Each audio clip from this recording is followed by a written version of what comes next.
കേരളത്തിലെ കോൺഗ്രസിന്റെ ലോക്സഭാ സ്ഥാനാർത്ഥി പ്രഖ്യാപനം തിങ്കളാഴ്ച ദില്ലിയിൽ നടന്നേക്കും. സ്ക്രീനിംഗ് കമ്മിറ്റി തയ്യാറാക്കിയ പട്ടികയിൽ ചർച്ചയ്ക്കായി KPCC അധ്യക്ഷൻ K. സുധാകരനും പ്രതിപക്ഷ നേതാവ് VD സതീശനും ദില്ലിയിലെത്തും. രാഹുൽ ഗാന്ധി അടക്കം 15 സിറ്റിംഗ് എംപിമാരുടെ പേരാണ് നിലവിൽ പട്ടികയിലുള്ളത്.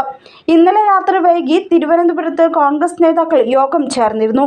KC വേണുഗോപാലിന്റെ നേതൃത്വത്തിൽ ചേർന്ന യോഗം സ്ഥാനാർത്ഥി നിർണയമാണ് ചർച്ച ചെയ്തത്.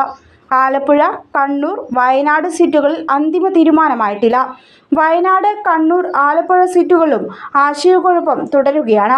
വയനാട്ടിൽ അഭിപ്രായം പറയേണ്ടത് രാഹുൽ ഗാന്ധിയാണ്.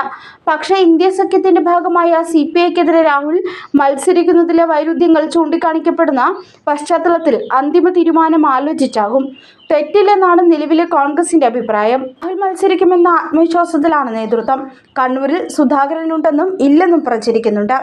മത്സരിക്കണമെന്നത് കേന്ദ്ര നേതൃത്വത്തിന്റെ നിർദ്ദേശമാണ്.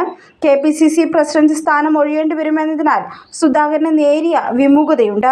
അനുയായിയെ പിൻഗാമിയാക്കണമെന്ന് ആവശ്യപ്പെട്ടാലും പാർട്ടി അംഗീകരിക്കണമെന്നില്ല. ആലപ്പുഴയിൽ KC വേണുഗോപാൽ മത്സരിക്കാൻ തയ്യാറാണ്. ഹൈക്കമാൻഡ് പക്ഷേ ഇതുവരെ അനുമതി നൽകിയില്ല. ഇക്കാര്യത്തിലും തീരുമാനമാകാത്തതിനാൽ മറ്റൊരു സ്ഥാനാർത്ഥിയെക്കുറിച്ച് ആഴത്തിലുള്ള ആലോചന പാർട്ടിക്ക് നടത്താനും കഴിയുന്നില്ല.